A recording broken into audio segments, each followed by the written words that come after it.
what's the hottest music out? Like right now, there's not a lot of hot music. It's not from New York anyway. What really rocks, I guess, at times is the southern music and the reggae music. So I'm sorry if lately you've been getting bombarded and killed. People, I'm just giving the DJ a hard time because I I want her to be, what's the word? I want her to be liberal to all the music that she play. You know what I'm saying? I just want her to play everything. A little bit of old school, a little bit of new school, a little bit of R&B, a little bit of hip hop, a little bit of reggae, a little bit of soca. Not just one thing. You know what I'm saying? This is a small scraping of some of the things that we get bombarded with. 1, 2, you know what to do.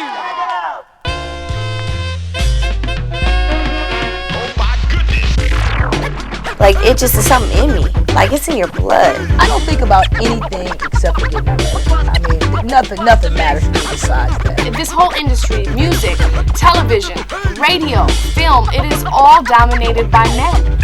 And you feel like they may respect you, but at the same time they don't respect you because all they think about when they think of a woman is sex. Yeah, but see, you go to the club to party and you're gonna experience sexual harassment. So imagine me going to the club to work. I really enjoy DJing, but I swear sometimes like just the politics and just the bullshit of it just make you want to sit down and cry. So. You don't let anyone stifle your creativity or do what you do, because you've been put on this earth to do something, not just sit around and be in a little hole. You know, you're supposed to like make a mark on this world. I mean, otherwise, why are you here? Don't let anyone tell you that you can't do it.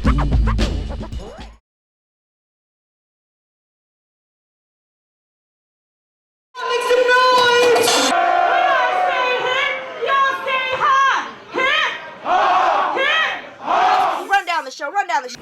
And what started you? Like who influenced you, or where did the aspiration to become a DJ come from? Where did that come from?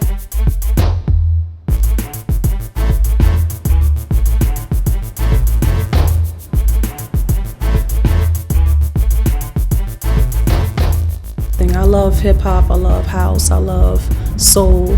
You know, I love music that moves you. I love good music. That was my whole purpose when I started DJing. Like, there was a lot of cookie cutter type music that was like all in every club, you know, not just on the radio, but also in the clubs. And I felt like I wanted to do what I felt was missing. I wasn't expecting it to be big. I just was doing my thing. I started collecting probably 10 years ago, at least, just grabbing records up. And when, like, my mom collected, and when I go home, she'd take me to like all the thrift shops and stuff, and I just buy records. Never intended to be a DJ, ever. I just like records. I love music.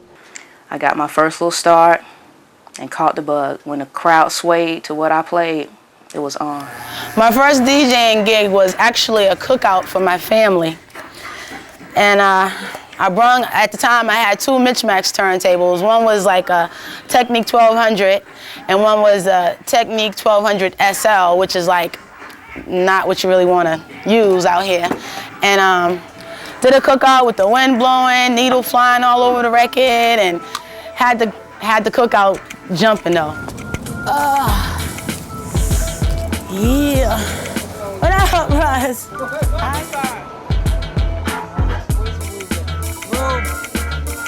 Ruben. I guess just on a fluke, I ended up DJing, and I rocked it. It was hot, like everybody, like I didn't miss a beat. Like it was a hot party, yo, for real. That, especially for that to be my first experience. So then it just was, I don't know if I should call it instinct or just knowing that in a club with more than 2 people, there should just be music playing continuously. So I put on the next record, and then from then it was just like crack. It was just something that I always want to do. Huh? No, I'm getting ready to check out. What's the deal?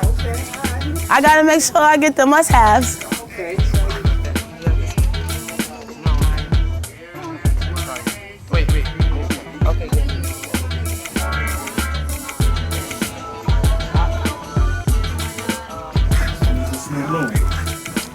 Carl Thomas. Carl Thomas. Got in your life. I'll be there. Does he curse on there? Don't remember. I just don't want any curses, man. It actually Honestly, it was kind of scary at the beginning because we used to go to Dorchester, which is the hood and where the reggae was happening, and there really weren't many white people there, and we would be scared. I mean, I remember we used to drive around, the neighborhood and say, "Okay, ready? Okay," and we'd get in the parking slot and go, "Ready? 1, 2, 3, go!" We'd just get out of the car and go up to the dance, and people actually weren't all that bad to us. We did have a couple of times where people kind of teased us and stuff like, "What are you doing here? You shouldn't be here." And it'd be like, actually my favorite thing would be to reply in patois, which is Jamaican slang, and just say, "Wagwan star, you never seen a white person at a dance? Or you ever seen a Yankee go a dance?" And they always look at me like, wow. So this was like, my first show, and I was so nervous. I was literally shaking. And the minute I got up and I beat juggled and I scratched, I was chirping, chopping, flaring, crabbing. Everyone was shocked, like, wow, that's the first female I've ever seen do that, do those cuts. I got together with the Coup in 1995, and I was DJing for a gentleman. And Boots, who was the original member of the Coup, had come up to me and said, "Hey, you're really good. We're a group out of Oakland, and we're looking for somebody to do some scratches. Could you do some scratches for us?" I was like, "Yeah, I'll give you my number." I thought he was like everybody else, because they always say, "Oh, you're good, we want to work with you, we want da-da-da-da," but nobody would ever come through. Boots, on the other hand, was calling and calling and calling and calling, where he was bugging me, and I was like, "Oh, this guy is really serious." So he offered me so much money, I went into the studio to do a couple scratches. It's hard to say where it started because, like I told you before, I saw a female DJ doing the disco dance stage under the behalf of my man Pete DJ Jones, Becky DJ Jones.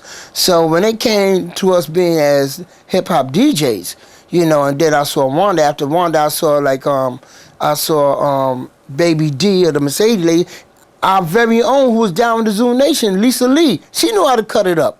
I mean, Lisa Lee used to just get off the mic and just want to play around on the turntable, and she knew how to cut.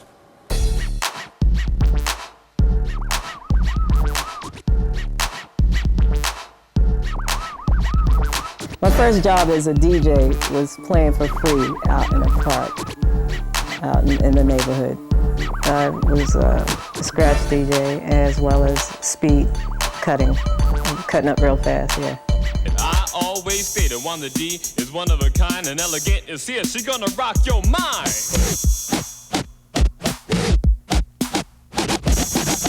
I got the part in B Street by having Harry Belafonte come up to the Bronx, and I brought all my equipment up to this center.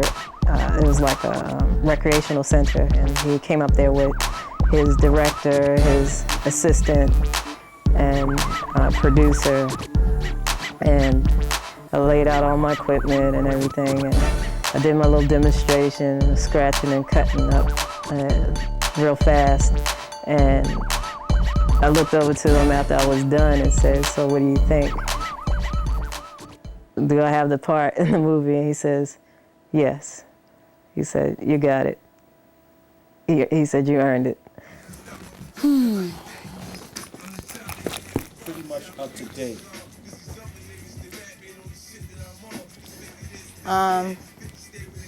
Cool. I gotta see if Jay-Z curses. I've had this record since I was a kid. It was one of the first records I ever got. It's a picture book. I've sampled it like endlessly now in growing up. I have all my records when I was a kid. So technically, I guess I started DJing when I was like 5. You gotta be better than boys. Gotta be better than the boys. Because if you ain't rocking better than the boys, they're gonna have more room to talk about you.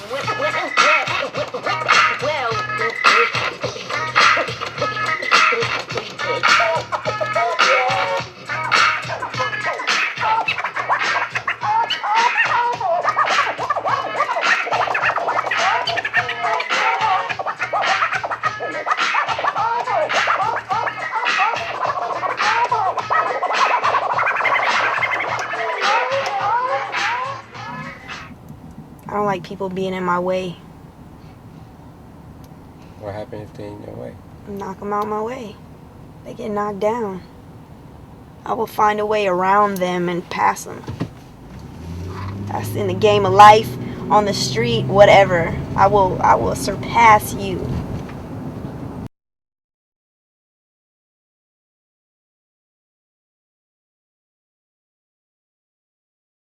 For most scratches, you want to keep it level. You want to have a light touch too. You don't want to be really hard because your record might skip or the table will move or something like that. So you want to really work on having a light touch with control.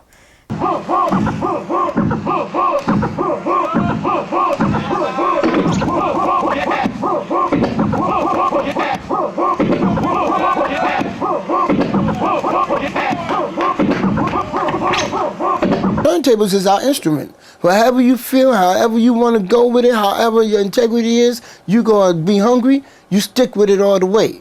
If you're a male, female, whatever the case may be, it's the love of what you feel. Now, I still do all the stuff. Like, I still beat juggle, I still build routines, I still do scratch routines, but I do them for shows. So yeah, there's been plenty of times when I've come out and done my juggle or a new juggle that I just made or a new scratch routine or whatever and just like shocked people.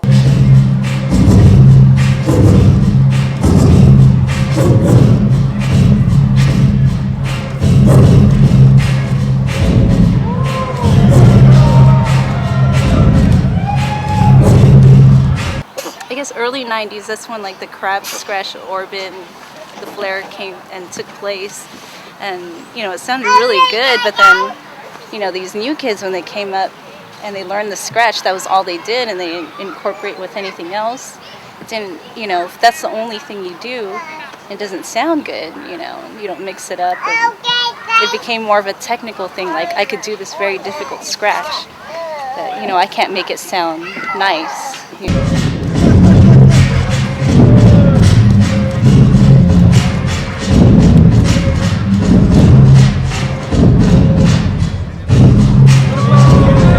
I'm definitely not a scratcher. I'm not a scratcher. I'm a mixer. Definitely, I'm a mixer. I'm a cutter. I'm a cutter and a mixer. Back in college, yes, because you had no other choice and everything you played was on turntables. So you had to learn how to, you know, use the mix, you know, kind of mix from song to song. You see what I'm saying? But it's not really a skill that I really was a perfectionist at. And it wasn't a drive that I had. I was more of the on-air personality kind of person, you know, the sassy jokester. I remember over 10 years ago, I was asked to join Salt and Pepper and be Spinderella. And at that time, you know, I had started out as a radio personality / Zooga Zooga DJ. Yes, me too. I had Technique 1200s and I was digging in my crates. This was back when I was in college in the late 80s, the mid 80s.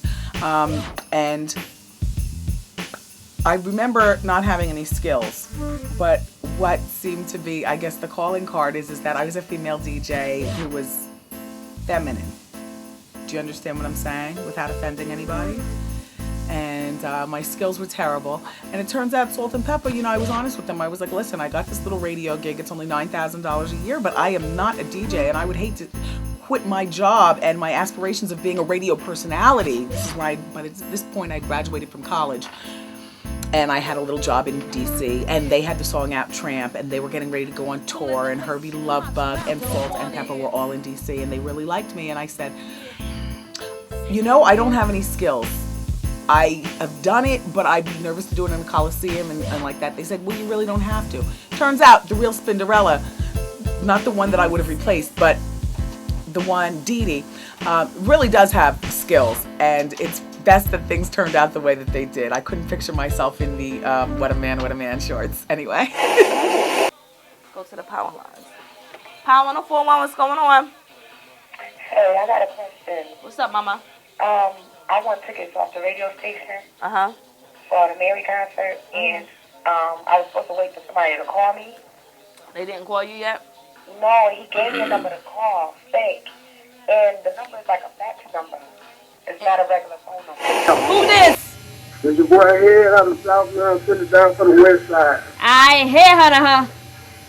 No, not here, honey, just here, because I stopped everybody from saying that. Just here? Yeah. Okay. I'm 104.1. Good morning, TT. What's up? What's going on, Papa? Who's this? That's KJ. What's up, Kasia? What's up? Did you get the chance to listen? Yes, I did. Hold on. I'm gonna let you do number 7, Small Time Ballers, Ball Till You Fall. All right. You got it? Uh-huh. You know how to do this already? Yeah, no, this is my first time. So Kasia is this guy that sent me an intro for my show. And I'll play it for you. You be the judge.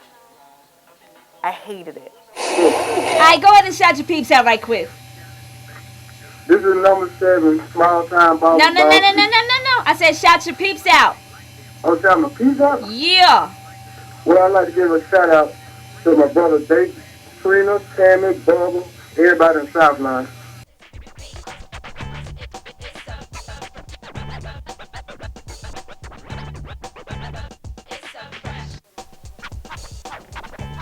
How did I get this side, though?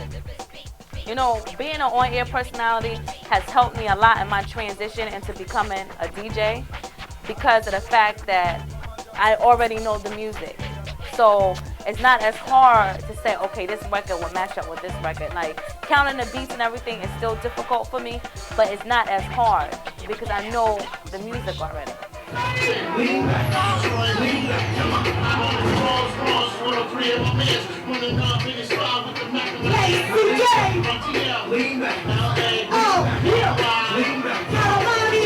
What up, Rap City? I'm your girl, DJ Cinemix. Hey, yo! Come on, man!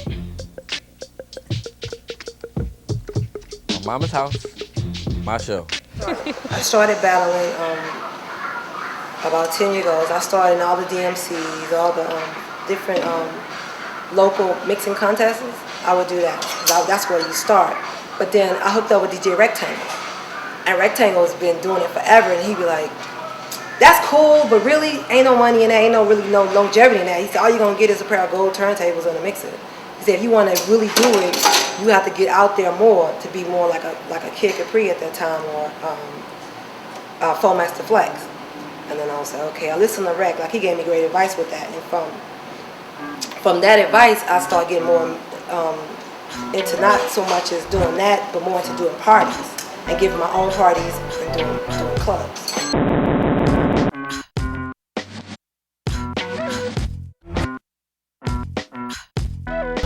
Just to be able to make people dance and make them happy, and that's like my rush when I'm on the turntables.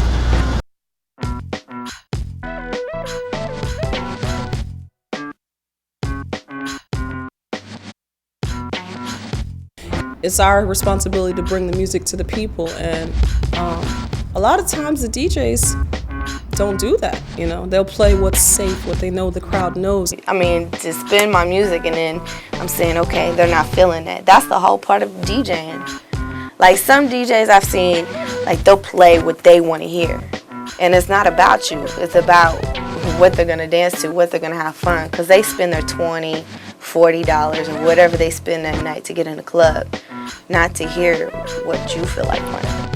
You always have to start at the basic foundation, and that's with just learning how to mix, just learning how to party rock and learning how to play that beat and know what makes a crowd tick, because you'll find that many turntablists that when they first start, they first learning how to scratch, beat juggle, all that stuff, but then they realize they have to go back to square one, because they could be at a show doing a turntable showcase, but then someone's like, can you spit a little bit, do a little party stuff, and they realize they can't.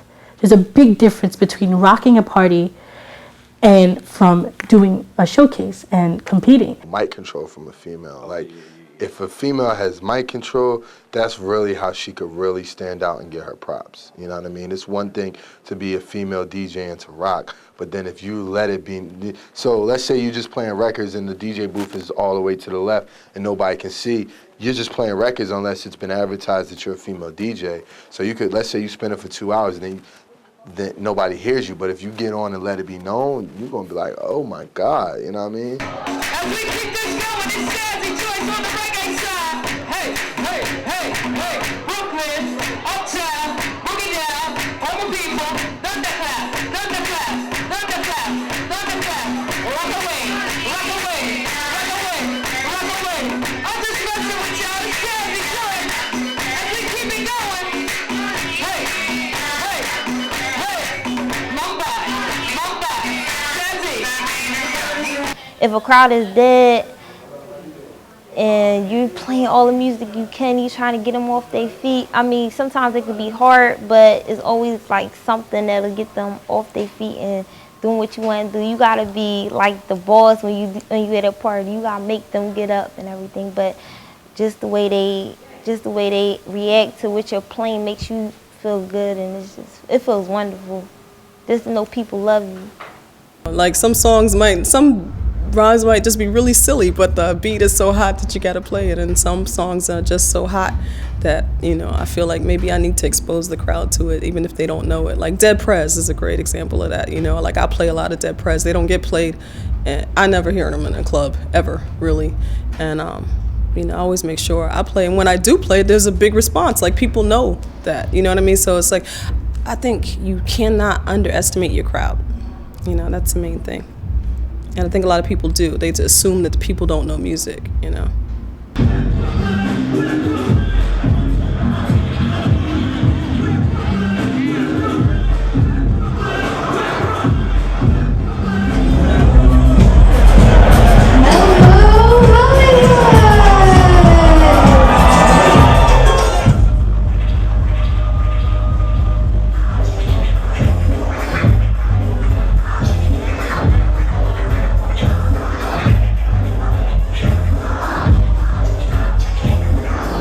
Dealing with all these different ages of people. I play like funk and soul and 80s in the beginning of the night and jazz, and that appeases the older crowd. And then towards the middle and the end, I play more mainstream hip hop, and maybe if the crowd allows, I can play a little bit of house, but usually that clears the floor, sends them to the bar. They don't want to hear house. All they want to hear on this tour is mainstream stuff they hear on the radio, stuff like that.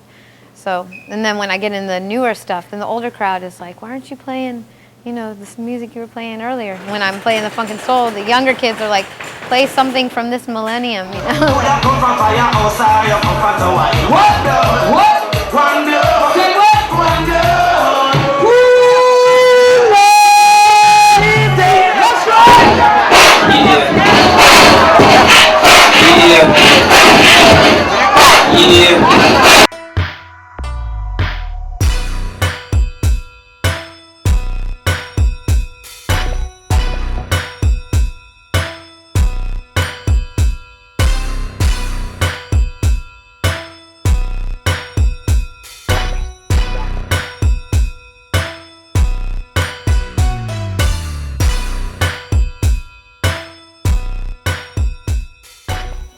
Us, at least here at the Beat, because our demographic is women 18 to 34 years old, it's important to have women playing to women.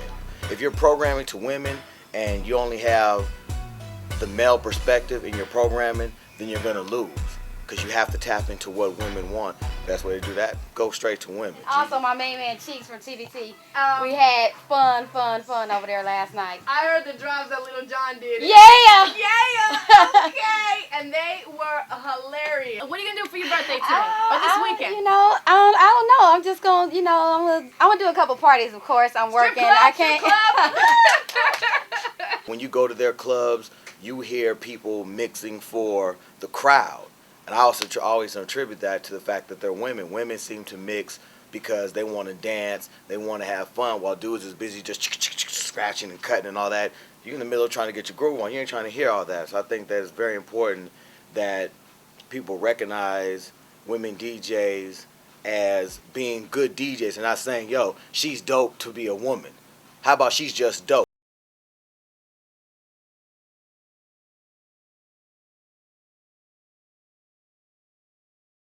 So tell us about your diet. Tell us about the diet. Trying to eat healthy. I eat like ridiculously. I don't eat really that badly, but I eat pretty badly. Like last night at Coffee Bean. I tested, it's good. At Coffee Bean, I drank I drank what did I drink? Freaking latte, and ate a piece of coconut cake. Like a gigantic piece of coconut cake, dude. And 3 days in a row, I've been eating I ate like 3 pieces of cake in one serving plus lunch. I don't give a fuck.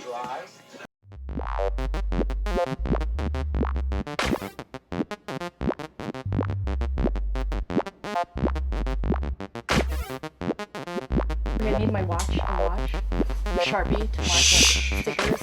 I just need, okay, 4 things. Needle, Sharpie, marker. As you can see, being a female DJ is not as easy as it looks. It's not just the talent and the beautiful skills and the mouthpiece.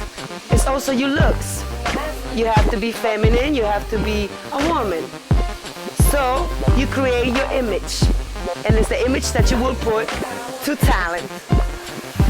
I don't think I can fit this. It's too small. That's gonna be really, really, really short. You won't see my That's what we're trying to do. That's what we're trying to do. That's what we trying to do. Come on. The sexy DJ. Why not? Why not? Come on. That's another DJ right there. And all the DJs went smaller. Why the females are not going smaller? All the men went smaller. We can try and see which one. All the men went tiny. There it is. See? We got it. Oh.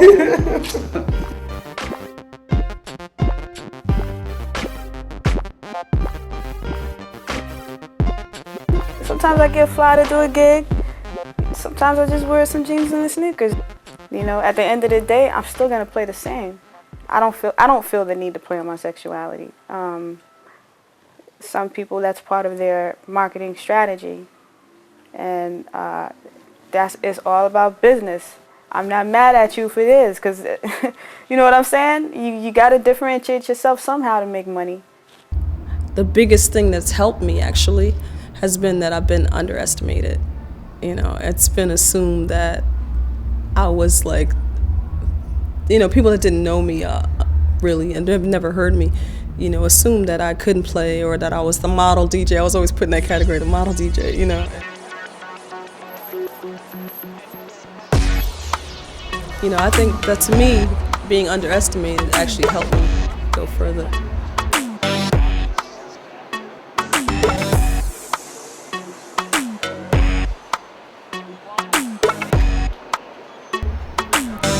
I can't say that it hasn't, like, I think that, you know, that's insulting, but at the same time, that's what took me to the next level. So I can't say that it hurt me. Do you know what I mean? That was not that grueling, actually. That was cool. Yeah, it was like, this is a proof to my family that I have a real job. Like, they're like, DJing? Is that a real job? I think that there's something wrong if that's the only tool in your arsenal. You gotta back it up. You gotta be good first. You gotta be able to hold it down. You gotta be trying to get better. I feel that I owe that to myself. I want respect. I don't just want to be another pretty face. I'm rolling in a game that's dominated by men. If I want them to respect me, I gotta earn that respect. But I'll say this, maybe about a month ago, you know, she used to come to the club and she might come in the club, she might have on sneakers and some jeans and not really do it as heavy as she should. So we suggested that we should go a whole nother route with the wardrobe. So the first thing we did, we took her shopping and we took her to a couple of stylists and they laid out a few outfits for her. So the next week she came to DJ, she wore one of the outfits. And the response, not only from everyone in our circle, but everyone outside of the circle, it was a whole nother level of respect that they gave her just based on the way that she looks. So one thing I'm telling her to understand is the perception is the biggest part. Most of the times, people don't even pay attention to what you're actually doing as a DJ as long as you're playing the music. It's everything that goes along with the package that's what's going to move everyone. I think a guy told me, I'm pretty sure it was a guy, and then one of my female friends repeated it like a few years later about women in the industry, and they said they're either a bitch or a hoe.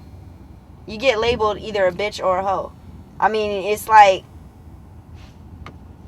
what can you say though? Like, you're either labeled a bitch or a hoe. And I'd rather be a bitch. So. Well, I'm not the searcher, so Say it again? My walkie-talkie is on there. I'm ready. Can y'all move out the doorway, baby, so you can come through? I get nothing on my radio. Run it, you run your fingers on it. Get in there, Touch the get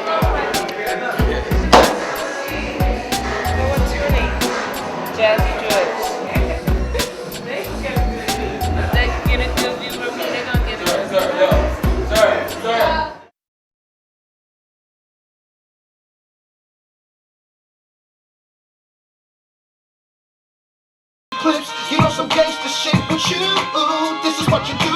Think about it, boy, it ain't things a long, long way to make me. Man, you make me wanna grab. I mean, what's happening? You know, I fucks with Joyce, I fucks with Coco, I fucks with Sparkle and Philly. You know, a few female DJs. Who else? Name some other chicks. Damn, technician girl. I think her name is Gigi Sweet or something. Sparkle, Coco, OK Dunaway. Who else?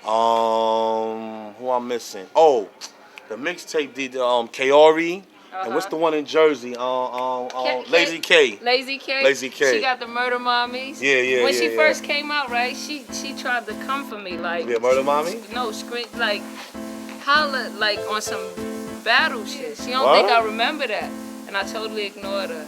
She want to battle you, Joy? Yeah, you know how when DJs first come out and they try to So that was like call out, they call out. They call out somebody who's popping. Yeah, I ignored her.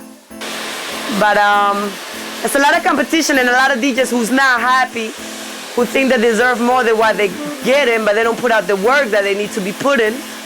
You know, fame and props and all that don't come overnight.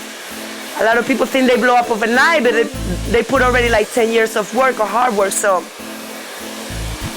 it's all called patience. Patience is strength and belief. Believe in yourself, you know, believe you can do it. And always believe, you know, that you are the nice at what you do, the nastiest at what you do, and the best, you know, so you can build yourself to that level.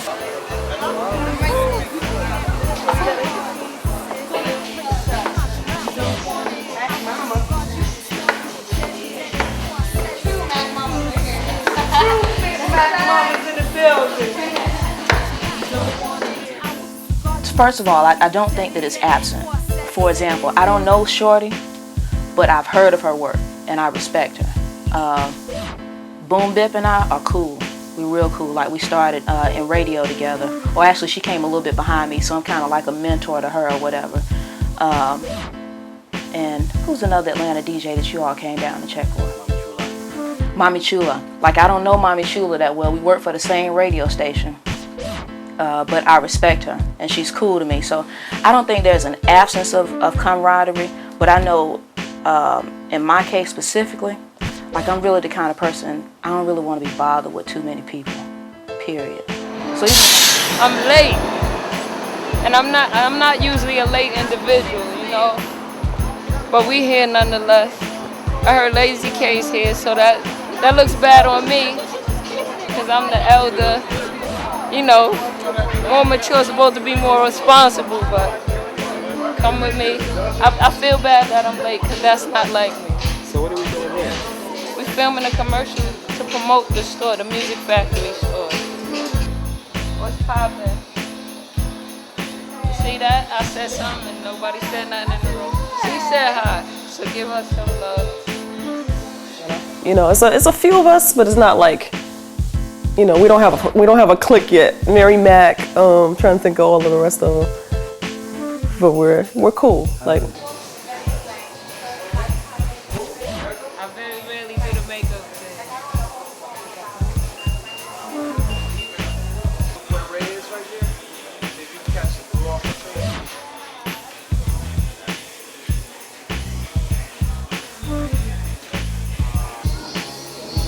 That's lazy again. We'll see what's up later. I don't want to step in on while she's doing.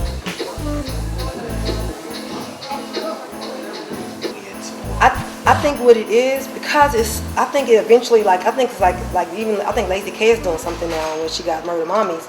But I think the problem is because it's all new with females. So what guys been doing it for so long, so they building crews. Well, girls are still at a point where they're trying to prove themselves. So it's kind of hard to invite another female in when you trying to beat it. It would take away in a sense, I think, because you trying to get to another level. So if you got another female, somebody may like them better, and you know you don't want another female around you because you want to get that gig or you want to do that job. Because they'll hire 10 guys, but they only hire one girl to do a party. You know what I'm saying? They only hire one girl for whatever reason. But I think that's what it got a lot to do. I can't seem to lift this up. I would roll it if I could. Usually, I'm missing some slip mats today. I'm gonna have to try to see if I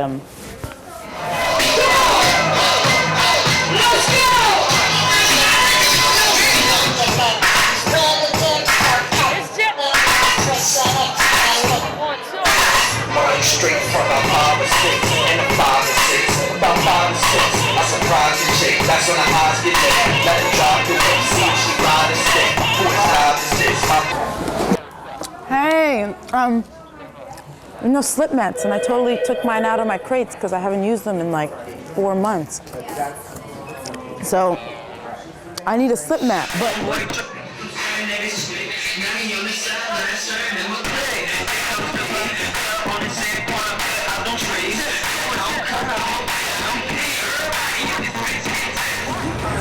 you know if there's a record store in the neighborhood?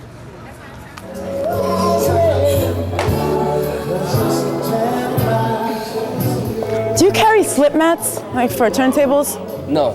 Do you know if there's a record store around here?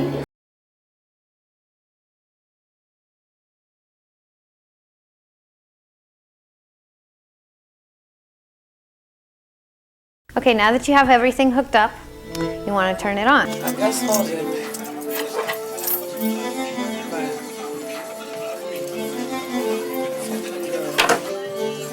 She got on beat and everything.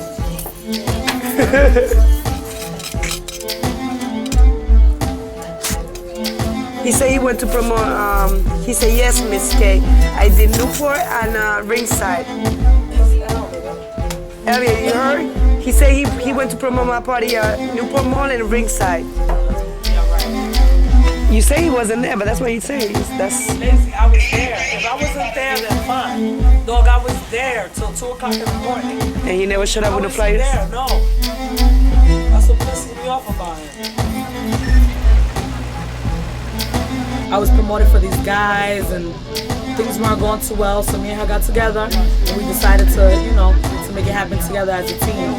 And honestly, the manager thing, me and her really don't like that name, manager. I'm her partner. I'm here to find out, to make sure everything's to her best interest. That's what I'm here for.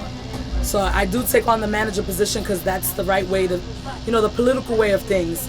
But I'm more of like everything. That's, you know, I look out for her more as a sister than anything. So it's a lot of hard work. It's a lot of staying on top of things. It's a lot of people doubt you a lot, especially because you're a female representing a female DJ. So it's like you have to work that extra, you have to always go that extra step, that extra mile. Everything has to be precise. You always have to be on top of your game. It's like it's a male-dominated industry. Everyone knows that, but we're here to change that. I found Mommy Chula at the radio station. I just saw a lot of drive in her, but I saw that like a lot of people, you know, maybe because she was new, she was different. A lot of people weren't really feeling her, so she wasn't really getting a lot of support. So I just stepped up and decided to give her that support. I've worked with a female and a male. So as far as my female needs, you can hire that. If you need a fashion stylist for the female, okay, that's fine. Sometimes you need that man because the man's gonna get in there faster than the female due to the standard of men and female. When you're with somebody all the time, 24 hours a day, and then you work with them as well, you know, you run into a lot of communication things. You know, you run into a lot of aspects in which you want to have your own voice and you want to be independent too within the unit. So we've always made an effort to do that as well. You know, to have our own projects and our own work in order to stay grounded in our individual artist image or whatever, which only really just strengthens our unit whenever we do stuff together. So we're really aware of our existence as a group and as individuals all the time. We always talk about it. We always make an effort to do both the Faust and Shorty thing, but for Shorty to do her thing and for Faust to do his thing. Yes, you have to learn how to manage your business or it won't take care of you. So yes, I had to hire a manager and accountants and lawyers just to keep everything running smoothly. When I first started what I was doing, the industry wasn't the big money-making machine that it is now. So I've basically seen an entity come from nothing and come to something phenomenal, tremendous, worldwide. I just never knew that it would be what it is now. And for a lot of people who have had longevity, very few, whether it be DJs or MCs. There are a lot of old school artists that are angry and upset because to see it come from nothing and grow into something and not be able to financially capitalize off of what they were part of from the beginning is hurtful to a lot of people. And it's Camilo's on right now. What's up? It's dark in here. She likes it dark. Go into the light so we can see you. We can see you. We can see you. Who is this? This is Coco Chanel. What up? Jazzy Joyce. Okay. When I'm DJing, I'm in there, and when I'm not DJing, I'm in here with Lala. So then Coco goes in there.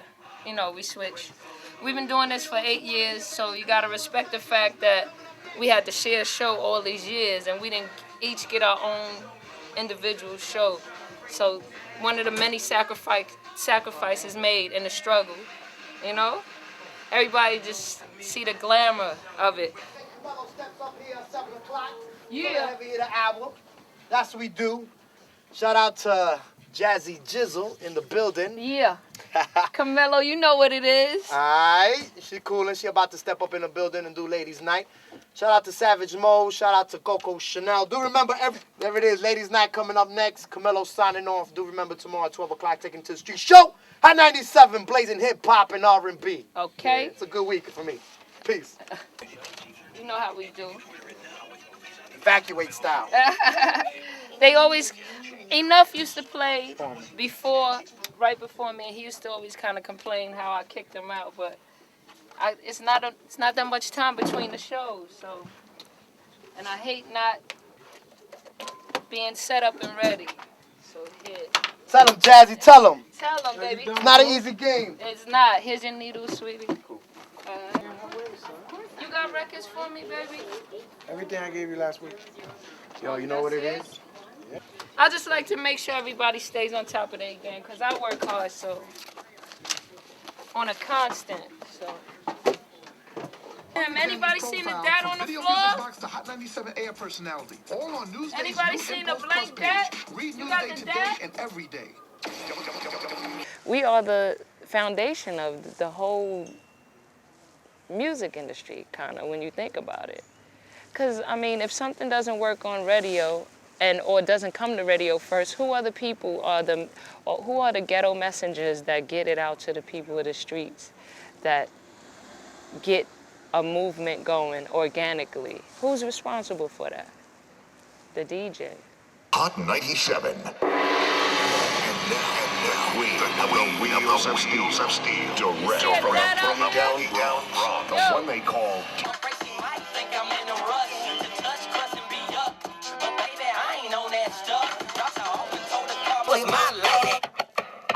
DJ Jazzy Joyce. I know y'all sick and tired of these ballers bragging about how sick. Get to know this, y'all. Like I said, brand new from Trina. Oh, it's Ladies Night. You know how we do this each and every Friday, 8 to 10. It has been hard dealing in a male-dominated industry such as this. Yeah, right now I'm actually doing the schedule for tomorrow, the music schedule, the music log. That's part of my job description. I'm also the music director here, as well as on air. I'm actually on air right now, which would explain why I'm in the studio. On air, DJ, music director, and I do production. Basically, my day never ends. There's no end to it. I can go home and then I can turn on the radio if I hear dead air or something, then I have to turn back around, come back up here. So, like, I got a mentor of mine, which is Russ Parr, and he always, you know, teaches me to be strong and take chances. That's why I have so much respect for him, because yes, he is very highly recognized in the game, and he's paid and he's syndicated over 30-something stations, and he's a great leader, and he's not afraid to teach. And a lot of people that are in those great positions are afraid to teach. With him, he's not afraid to teach, and I learned a lot from him, and that's why I have to give him the utmost respect, because he really, really holds me down and gives me great advice. You know, he really teaches me how to play the radio game really hard, and I gotta respect him for that. Damn. Oh, you know, I do remember that. I do remember last time I was out there. Let Eddie know that tomorrow he's running the board for y'all. Okay. Yeah. So they tried to Violator tried to book 2 parties, and how much were they paying for? It was our party was sponsored already, but they tried to, I guess 15 or something. 15. So they wanted to do 2 parties. Yeah. So what's the big deal? You can't do 2 parties. How are you gonna sit there and have people promote a party that you already have somewhere else? You can't do that. If you have an artist coming to your club, you can't get another club and you can't do that. You know, you can't book. That's like having Ludacris come to your club and he has a party at the same time at White Lotus or something. You can't do that. Crazy. They just care about themselves, selfish bitches. You could tell who's, you know, not so unthoughtful. I've been doing the DJ battles in the beginning. I started doing competitions just to show my skills. Then from there, I was like, well, hell, I gotta get a job because this don't pay the bills. So I started making, you know, back then was mixtapes for my Walkman. Then a couple of fellas was like, yo, I give you $10, you make me this, with that. Okay, I got you. So I made it a hustle, you know what I'm saying? And then from there, it's like, yo, I can't sit here and make everybody one tape. I go crazy all day in the house for like $20 or $30. So I was like, hold on, let me use my head and make some copies. And I put my number on the mixtape, like, yo, if you want copies, if you want this, if you like this, call me such and such number. And all of it, some people from out of town was calling, like people from North Carolina, send us a master. I was like, what's a master? Like, send us one tape, and then you know, we make sure you're right and everything. So that's how the whole game started. Murder Mommies versus Dipset right here. This is my new sponsor for the video stars. You know what I'm saying? It's a clothing line. They show a lot of love over here for Lazy K. You know, you got the mixtapes and everything. You got the clothes. So you get your little outfit, and then you buy your little Lazy K mixtape, and then you go on your hot ride and you blast that. And then they got me some clothes and everything. That's how much love we get around here. So we out to that city, NYC, here we come. I think most people who DJ have side hustles. I don't think anyone just DJs and that's it. That's it. All I do is DJ. Everybody got hustles. Yeah, I'm already in the city. I'm just waiting on you. I'm in the sound studio right now, and then I gotta go pick up my CD. So I hit you in a little. Y'all know who I be. Got these rap bitches scared to death of me. Drink gallons of yak, smoke pounds of the weed. Dutches alone gonna cost me a G. If I need a hot track, I'ma call Lazy. So all that is good. We good. All that is good. Hold on. What's the other ones after this? This is a little distorted. Be careful that they don't get too loud. Okay. Smoke something, let's blow. Play it real quick. Smoke something, let's blow this pound. Know something, jump off, we all hold us down. I used to feel like in my studio I was locked up, but now you know what? It's a good way to be locked up in the studio. Slice the food under the table, under the door. Send in Dutches every once in a while. Delivery.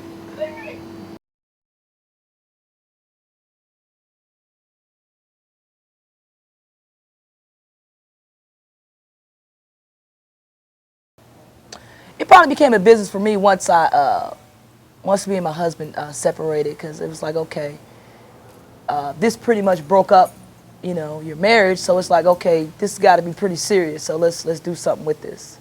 What broke up your marriage? The DJing, pretty much. I focus more on that than, you know, marriage is hard work. It's teamwork. It's hard work. And I was focusing more on my records and turntables than I was my marriage.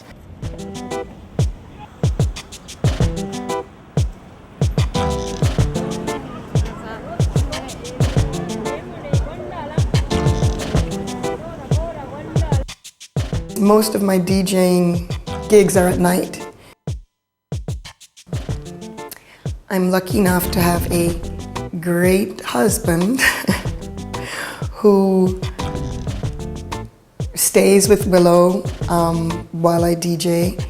And I like her to see women in positions of power that are, or, you know, in sort of areas that are not,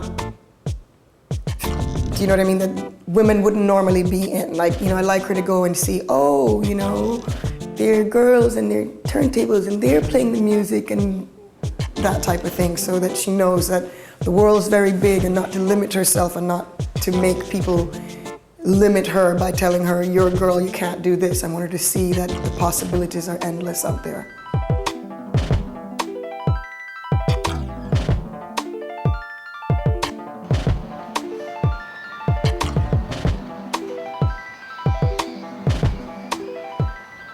I have to call my husband at 4 in the morning and get him to get out of bed and carry my records up in his dressing gown. So to make it easier, I try and transport my records between gigs every night. So the bus boys and the security guys and everyone can help me. So this is the baby room. And the only thing that resembles a baby room so far is the baby's first toys, which have to stay in their box until the baby is 3 years old. And then perhaps the baby will be able to look at these, but not play.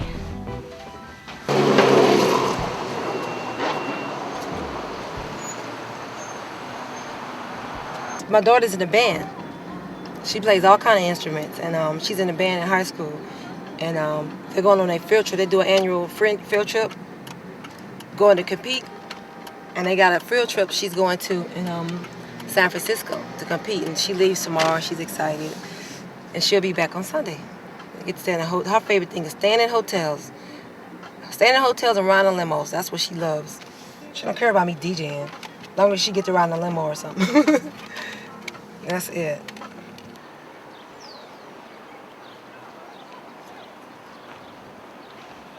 Like, it's fine DJing at home, obviously, but one of the places I DJ at, the space is like this big. So already I'm like, not that big, but I'm like already bumping into the mixer with my belly. So hopefully, it's really, a lot of clubs don't set it up right. It's supposed to be the height of your elbow. And of course, it's supposed to be turned around this way. So I haven't been practicing scratching because all the places I play at have the turntables set up for house DJs. So they have the turntables set up the other way, and they have a big mixer in the middle. So you basically have to run from side to side to do any scratching or juggling. Hey. Hi, boo-boo.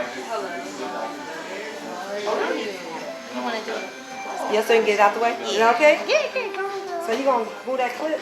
Shelby, help me. I know, right? Tell me how it is like with your mom DJing and actually working late at night.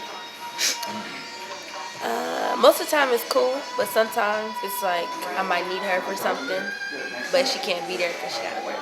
But besides that, every time you ask you a question, answer the question in a complete sentence. Yes. I mean, you're doing fine, Shelby. You're doing fine. You're doing fine. Okay. Let's take a chance. Watch this. I'm gonna take a chance. She never saw this one coming. Now she running crazy.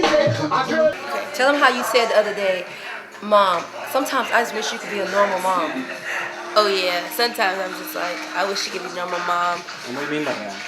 Like a 9 to 5 and doesn't have to travel out of town a lot and be home a lot more than what she is. Cook dinner every night.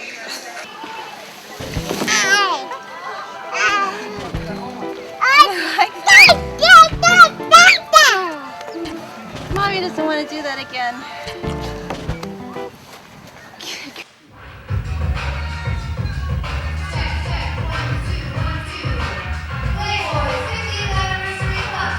One guy just tried to take a picture up my skirt because the skirt's really short, and he saw him doing it. He's like, "Hey, what are you doing?" And I ran on the bus or whatever, and he almost gets in a fight. He's like, "What's it to you? You know, you just work on the tour, so what? What do you care if I take a picture of her up her skirt?" And he's like, "She's my wife. I care." And a lot of times she knows what I'm going to do before I even do it, you know, and vice versa. So it's definitely helps and comes across in every aspect, even in our performance or in our music. All right, what we're gonna do right now is something called a two-man duet or two-man and woman duet, and basically it's two people on turntables creating the music live with the turntable. So Faust is gonna take the drums, and I'm gonna take the vocals and the instruments, and we're gonna go from there.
Retiring plan, as far as DJing, I don't see retiring. I will always play my records. I will always press play on my turntables. I will always keep them. As far as doing a career, I don't know what the journey is going to be like in the next few years. I know there's always room for progression. I believe that there's always an opportunity to progress. There's always room to learn. There's always room for more. I believe in seeking your greatest potential, and that's always reaching for more. This is my little setup here. I just got a computer too, a turntable. This is my Triton. This is my particular weapon of choice. This is my MP though. I got the 4000, which I'm still learning because it's really a lot to learn. And this is my board here. So I'm pretty much set up. It's very difficult though. I can tell you this. Being a female producer, as I'm sure if you talk to maybe Coco, I know she's producing, and it's kind of the same thing that people have said, that there's not many girls that really have represented so thoroughly that they've given girls any respect. However, I don't think that. I think it's like it's also like we kind of get shut out, really. It's real hard to get people to take meetings with, I mean, I don't know how other girls are getting it, but I know with me, it just seems really like people will offer me lunch, people will try to take me out to dinner, but they will not have a meeting with me to listen to my beats. With the artist relationships that I do have, I'm starting to just utilize them and get my music out there, because I will be heard, and I got some hot shit, you know? The number one piece of advice would be to hone your craft. I really feel fortunate right now because, like, I didn't grow up, like, most guys that I know that are DJs, like, in high school, they were around the house with their buddies, fooling with records. Or they got a hold to their mom and dad's records when they were young, and start messing up turntables with them and whatnot. I didn't really have that experience. So, you know, again, the late bloomer that I am, right now, I'm being afforded the opportunity to invest time and money into myself, into my craft, because I have decided I want to be great at it. I want to be good enough to make a living at being a DJ. And so the best way to get to that is like just to really get tight on your stuff, for real. How do your friends feel? Well, my friends think I'm so far kind of good, because, you know, they'll come over and they'll be like, oh, Jess, do a little something for us. So I'll get a record, I'll spin it, I'll scratch it, and, you know, I'll do like a little show, and they think it's hot. How about for Khalees? Michael Jackson. I put some Khalees on. Oh, no, come on. She kills it on Michael Jackson.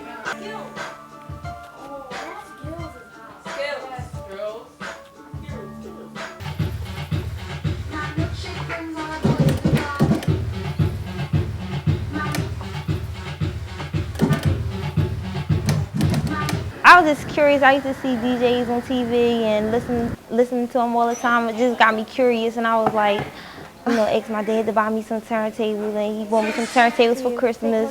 When I first started, I was going through $50 parties and just trying to get on anywhere that I can.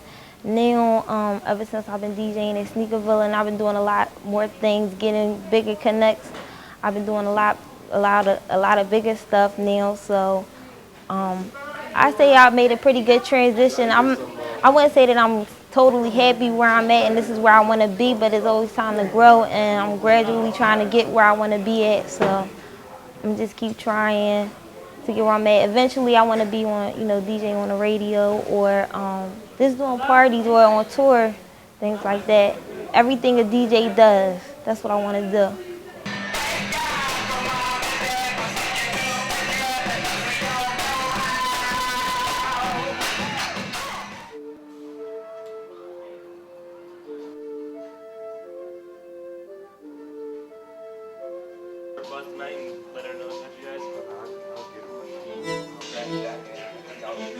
When we opened up Scratch, it eliminated that double standard. It created a place, an agnostic, non-threatening, inviting environment for boys, girls, men, women to come to learn this art form.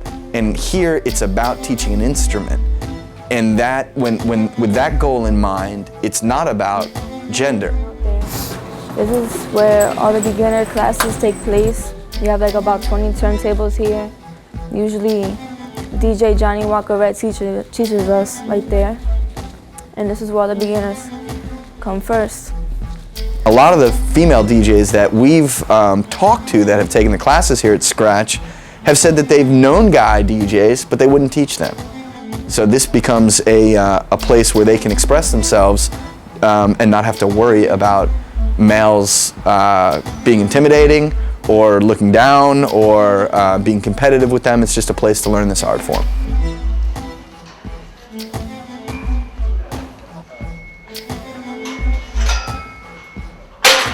My family encourages me a lot. My mom, she's always supporting me. She always brings me to classes. You know, I live in Jersey, so she'll drive all the way from Jersey to bring me here in New York just to meet these new DJs and just learn all these things that I have to learn.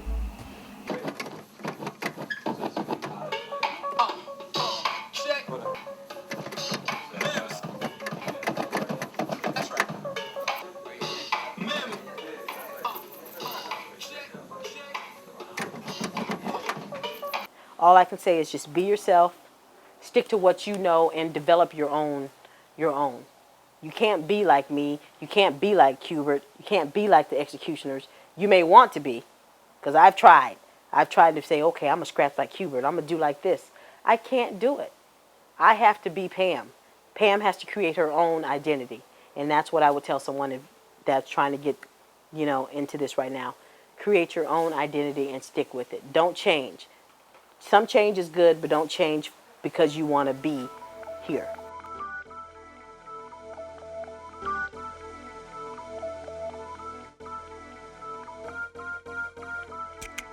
Be a surgeon or something. My advice to you is if you don't want to become a lawyer or a surgeon, and you do decide you want to become a female DJ, know that it entails hard work, long hours, focus, dedication, sacrifice, discipline, because sometimes you got to sacrifice. Sometimes you got to clean off your sneakers and not buy those new pair of sneakers. Know your history, know your music. And don't rely on the fact that you're a woman to bring you notoriety.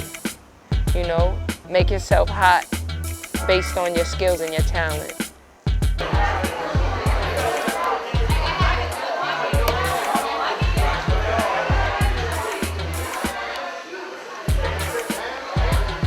firstly, learn the history first. That's always important, you know, in order to progress and to know the future of DJing is to look back into the history, to understand the present state that you're in.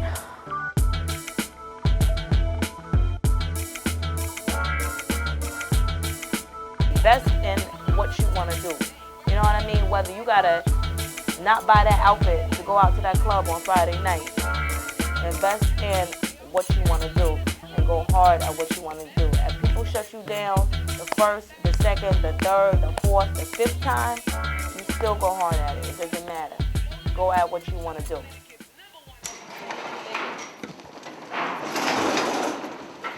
Thank you for your help, sir.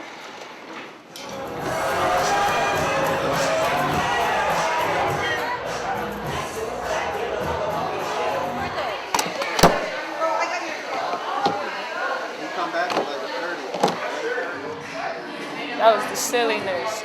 This is the part where I go to get my money. You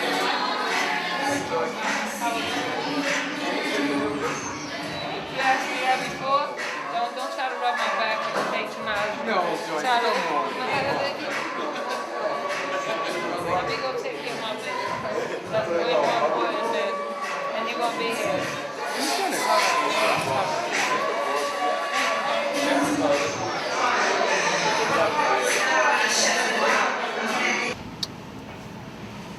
I don't know what else to really put out there. 'Cause that's basically what DJs do.